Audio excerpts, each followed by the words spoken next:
if you're so abhorred and you find it so reprehensible to do business with these countries as individuals, then why are we not holding our government to the same level of accountability? Politicians who are supposed to be prioritizing all of these things, who legislate our lives and govern our lives, oh, they get to do business with these folks? There's something hypocritical about that, particularly with today's modern day athlete, the money that is put out there, the relationships that are cultivated between them and advertisers and sponsors. Then they certainly have a right to speak on the state of affairs in our society. They just need to know what they're talking about, and they need to be fair-minded when they do so. Our country is trash in so many ways. Instead of using our resources to make it better, we continue to oppress marginalized groups that we have targeted since the beginning of times.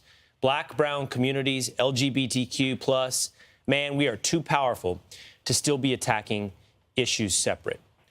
Now, Natasha Cloud tweeted that, and I have to be honest with you both. My reaction to this wasn't outrage, it wasn't anger, it was truly just sadness. Former NBA player, he said, just ask your colleague Brittany Griner how trash America is. Calling America trash, huh? Let me know when your season is over. I'll buy you a ticket. We can go together to countries like China, Russia, Iran, North Korea, Venezuela, Cuba, or Turkey. People have no idea how lucky and blessed they are to be in a country like America. I'm not saying America is perfect, but trust me, you don't want to see the other side. Enes Kanter Freedom should really listen to Stephen A. Smith's advice and know what he's talking about when it comes to politics. Instead, he continues to make ignorant statements about black athletes who are outspoken against the country's shortcomings. I wish I can just, buy a plane ticket and take him to some of the countries out there in the world, and he will definitely appreciate it more. But when I hear his comments, I was just not shocked. I was like, well, he's been hating on this country for a long time. I think people need to understand what's going on. And LeBron James, he earned his money in this country. He earned his respect. He earned his fame. This country gives you everything that you own, and you're an unappreciative billionaire, and that is unacceptable. Number one, nobody gave LeBron James or Natasha Cloud anything. They earn the right to be where they are in this country because of the hard work they put in. Two, criticizing your country is the only way to make it better. And justified criticism of a country is not the same as hating a country. Oh, it's also worth mentioning that Fox News is using you as a useful mouthpiece to push their political agenda, because they could care less about your concerns or anybody else's for human rights violations, considering their long history with cheerleading military and defense contractors, in addition to pushing their culture war propaganda. Hey, and I want to say this. If you're gay, bless you. If you're transgender, bless you. And if you have a problem with that, you.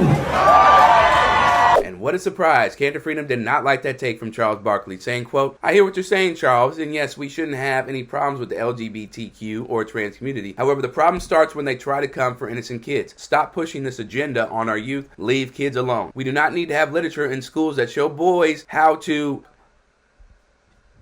That really came from his head. And all he's doing is spitting out a played out, they're grooming our kids lie that Fox News and so many other right-wing platforms have pushed into the media space against the LGBTQ plus community. The end goal is the normalization of pedophilia, right? So we cannot look at Drag Queen Story Hour, and I know that this may be a little controversial. We cannot look at Drag Queen Story Hour as anything more than grooming the American public towards normalizing pedophilia. The unions are using the closure of our schools as a smokescreen. These unions are actually using our schools to sexualize our children and to train them in anti-American ideology. They're teaching our children to sext, to view pornography. They are hooking them up with online sex experts. So what they are doing is grooming our children for sexual predators to use them. This is child abuse. We do not need to be teaching this radical LGBT grooming agenda in schools. It's one thing if parents want to do that on their own time. That is a parent's right to do that, with some exceptions, of course.